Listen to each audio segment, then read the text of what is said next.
South Africa is a diverse nation with a population of over 56 million people, with women outnumbering men. Women and men in South Africa have a long history of cultural and economic differences. The South African Constitution affirms the right of women to equal, fair and equitable treatment in all areas of life, including education, work, and healthcare. Despite this legal framework, gender inequality persists in the country. Women in South Africa are more likely to be victims of gender-based violence and exploitation. According to UN Women, women in South Africa are often the victims of rape, domestic violence and sexual harassment.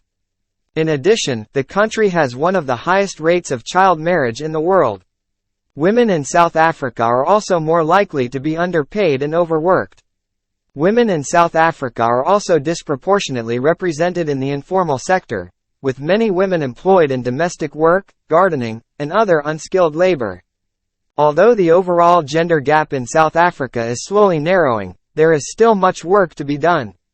Men in South Africa are often seen as the primary breadwinners in the family, while women often take on the role of the primary caregiver.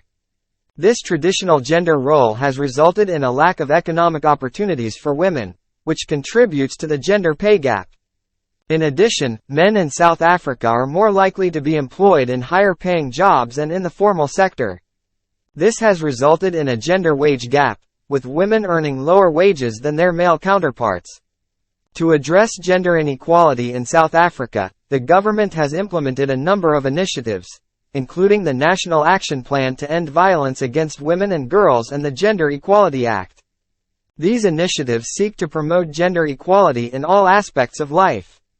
The South African government has also committed to increasing access to education for girls and young women, as well as promoting entrepreneurship among women.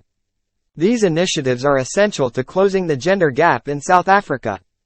In conclusion, while progress has been made in addressing gender inequality in South Africa, there is still much more work to be done. Women and men in South Africa must continue to work together to challenge gender stereotypes and create a more equitable society.